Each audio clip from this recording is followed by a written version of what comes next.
Bonjour mesdames et messieurs, je suis tout à fait ravi de vous retrouver dans cette nouvelle édition dans votre émission semi-hebdomadaire autour du monde édition Afrique. Comme vous savez, pendant cette édition, on essaye de jeter un coup d'œil sur les grands efforts déployés de la part de l'Égypte et sur la scène africaine dans plusieurs domaines. Allant bien sûr de la politique, passant par l'économie jusqu'à même les constitutions africaines et les échanges culturels entre les pays africains. Justement, très rapidement, nous allons commencer cette nouvelle tournée dans le monde africain par cet appel téléphonique reçu par le président Abdel Fattah al-Sisi de la part de son homologue Bissau-Guinéen.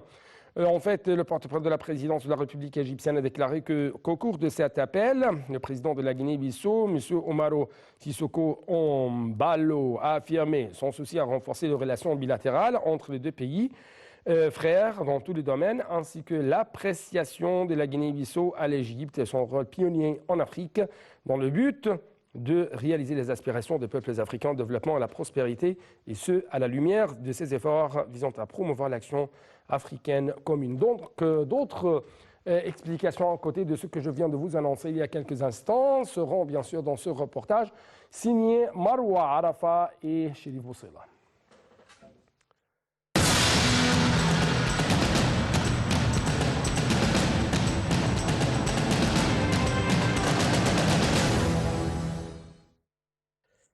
Le président Abdel Fattah al-Sisi a reçu un appel téléphonique de son homologue bissau-guinéen.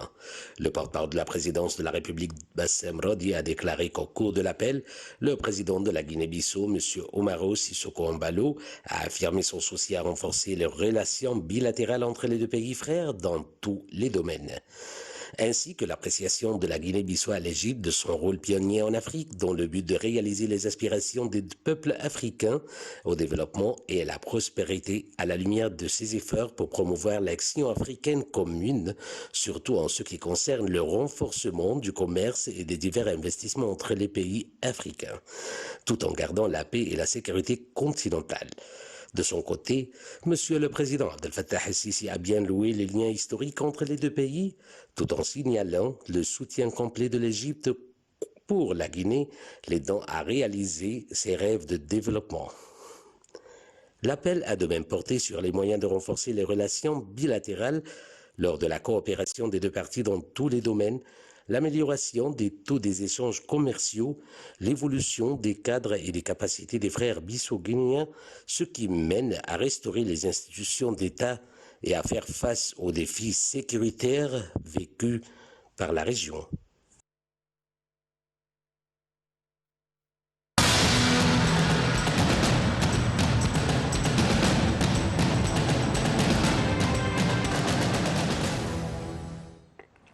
D'autre part, on trouve que le président Abdel Fattah al-Sisi va prononcer une allocution à la séance inaugurale du deuxième forum d'Assouan pour la paix et le développement durable qui, bien sûr, sera tenu le 1er mars prochain. En fait, ce sont des déclarations faites par l'ambassadeur Nehad Abdellatif, directeur général du Centre international du Caire pour le règlement des conflits, également directeur exécutif de ce forum.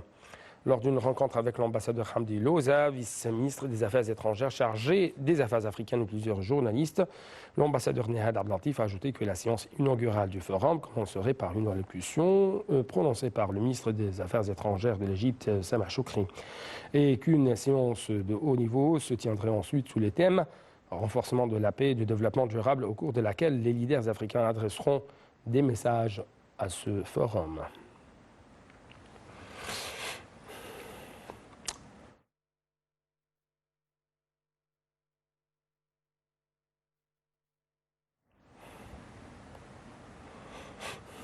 A rappelé que le ministre égyptien des Affaires étrangères, M. Samah Choukri, a participé à une séance organisée par le vice-ministre des Affaires étrangères pour les Affaires africaines, Hamdi Sanad Loza, le directeur général du Cairo International Center for Conflict Resolution, Peacekeeping and Peace Building, Ahmad Abdellatif, dans le cadre des préparatifs du Forum d'Assouan pour la paix et le développement durable. Donc, toujours plus d'explications avec Marwa Arafa et Chérif Boussela.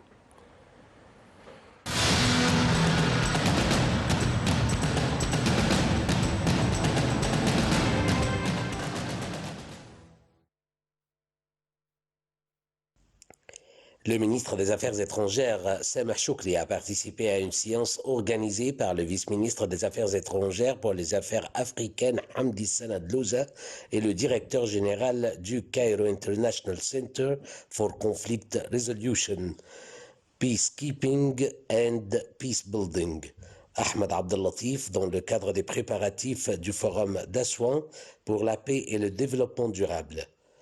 Le chef de la diplomatie égyptienne a affirmé le souci de l'Égypte d'organiser la deuxième édition du dit forum qui représente une plateforme traitant des résolutions africaines aux défis à relever au niveau du continent, notamment dans les domaines de la paix, la sécurité et le développement durable.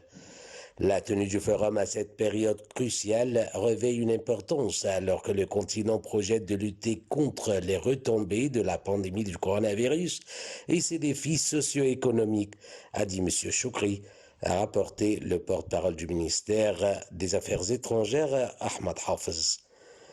L'Égypte accorde un intérêt à la lutte contre le terrorisme et l'idéologie extrémiste, y compris en Afrique, étant une menace commune à la paix et à la sécurité à l'échelle régionale et internationale, et la traite au niveau bilatéral et multilatéral à travers une approche globale sur tous les aspects du terrorisme et de l'extrémisme, a renchéri M.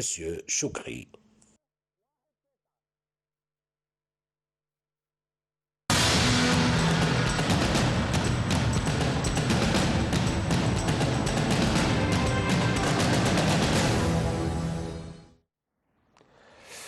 Nous poursuivons toujours ce que s'est passé de la part de l'Égypte sur la scène africaine et les efforts déployés par l'Égypte afin de renforcer l'action commune entre les divers frères africains. C'est pourquoi on trouve que le président Abdel Fattah al-Sisi a appelé l'Afrique à bénéficier de la plateforme numérique judiciaire. Avec plus de précision, les constitutions doivent toujours être révisées et mises à jour pour être en phase avec les défis dans un monde en développement rapide. C'est ce qu'a affirmé le président Abdel Fattah al-Sisi samedi dernier dans son allocution via visioconférence lors de la réunion des présidents de cours constitutionnelles africaines. Et Sisi a également appelé toutes les parties participantes à la réunion à discuter des moyens de faire face aux défis auxquels le continent africain est confronté et à travailler conjointement afin d'établir des bases constitutionnelles communes soutenant cette vision. Tout le monde doit bénéficier de la plateforme numérique judiciaire qui a été lancée lors des réunions précédentes en faveur des peuples africains. C'est ce qu'a déclaré le chef de l'État. La transformation numérique constitue un défi majeur pour le continent souligné, évoquant ainsi les mesures sérieuses et importantes prises par l'Égypte dans le domaine de la numérisation.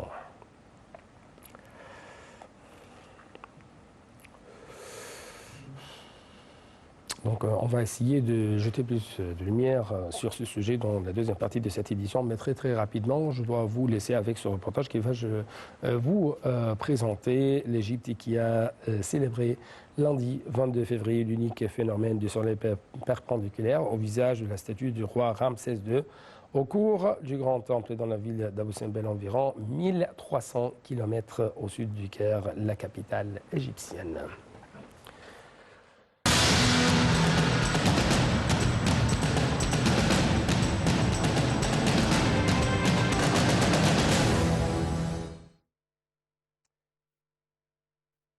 L'Égypte a célébré ce lundi 22 février l'unique phénomène du soleil perpendiculaire au visage de la statue du roi Ramsès II au cœur du Grand Temple dans la ville d'Abou Simbel, environ 1300 km au sud du Caire. Ce rare phénomène astronomique apparaît 2 fois par an, les 22 février et 22 octobre. Au cours d'une vingtaine de minutes, les rayons de soleil pénètrent une distance de 60 mètres pour atteindre le sanctuaire du temple. Ceci marque le début du mois de Chameau, c'est-à-dire le début de la saison de la récolte pour les anciens Égyptiens. Les architectes égyptiens avaient situé l'axe du temple de telle façon que 2 fois par an, le 22 octobre et 22 février, les rayons de soleil pénètrent dans le sanctuaire et éclairent la sculpture sur le mur arrière, à l'exception de la statue de Ptah, de Dieu rattaché avec le monde souterrain qui reste toujours dans l'obscurité. Le phénomène du jour du soleil perpendiculaire survenait le 21 octobre et le 21 février, mais cela a changé dès 1964 avec le transfert du temple d'Abou Simbel de son emplacement d'origine à un nouveau lieu dans le cadre du projet pour sauver les monuments de la Nubie. Dès lors, la date a changé pour les 22 octobre et 22 février de chaque année à cause du changement de la latitude et de la longueur du temple de 120 mètres vers l'ouest et à une altitude de 60 mètres. Les rayons de soleil pénètrent sur une distance de 200 mètres à partir de la façade du temple pour atteindre le sanctuaire et continuent sur une distance de 60 mètres à l'intérieur du temple pour atteindre la statue de Ramsès II et la statue d'Amon-Ra, le dieu de Thèbes, sur le mur arrière.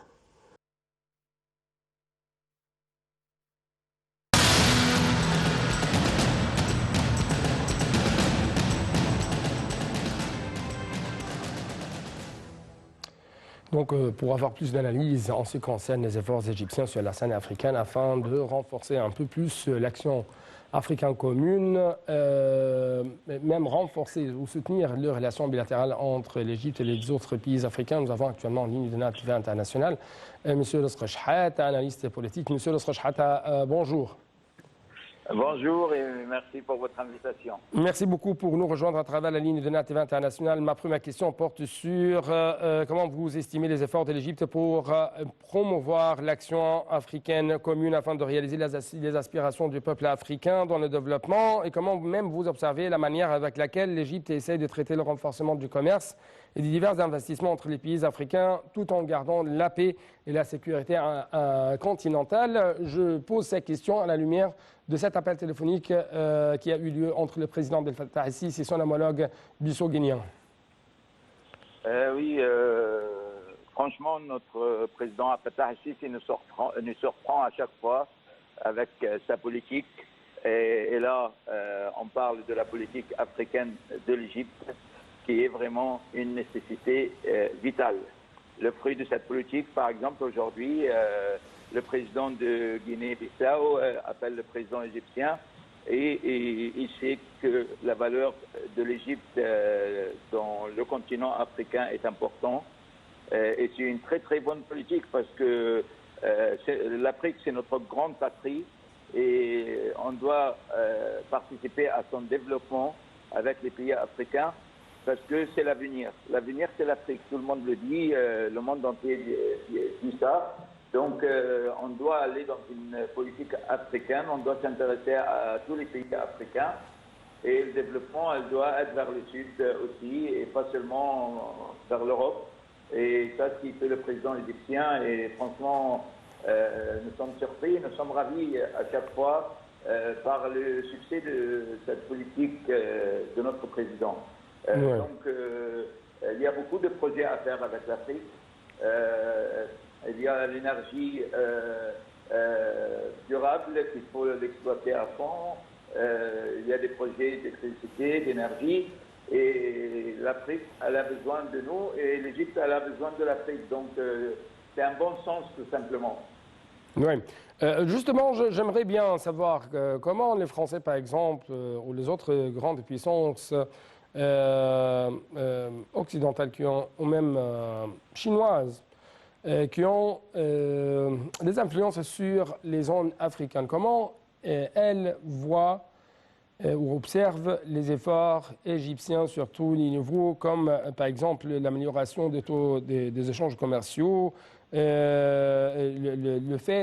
efforts égyptiens visant à stabiliser les institutions africaines et tout en gardant la paix, la sécurité et en même temps luttant contre le terrorisme.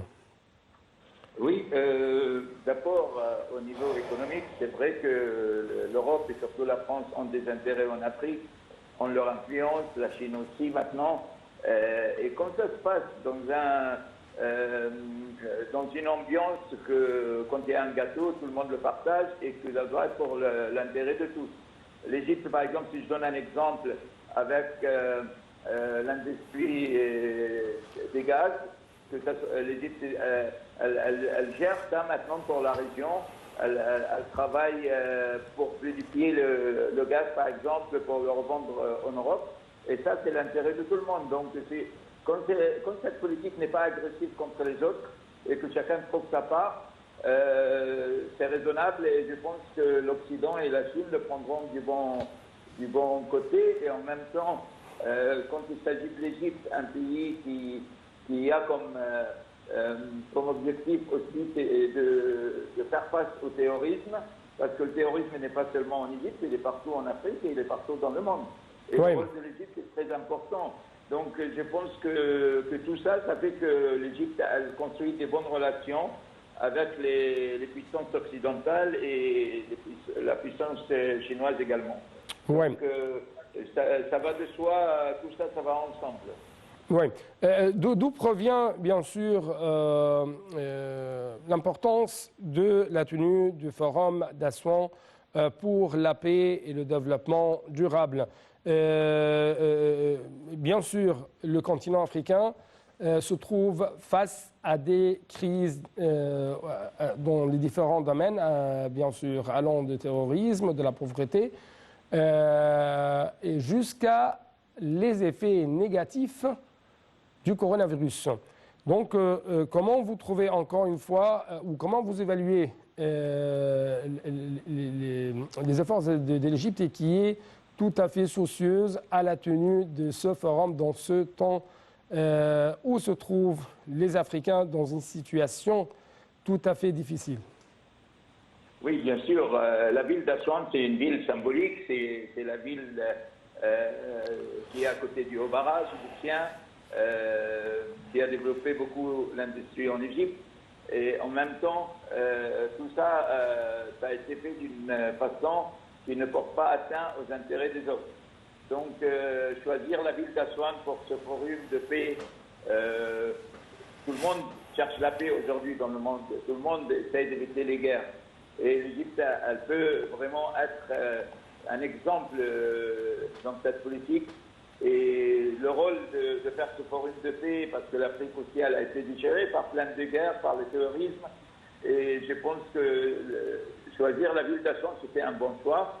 Je pense qu'il y a du soleil qui nous manque beaucoup à Paris, entre parenthèses. Mais franchement, c'est un bon choix. La ville d'Assouan, c'est le sud de l'Égypte, c'est la porte de l'Afrique. Donc le choix de la ville d'Assouan est très, très judicieux, bien sûr. En même temps, Assouan, c'est la naissance de la civilisation égyptienne.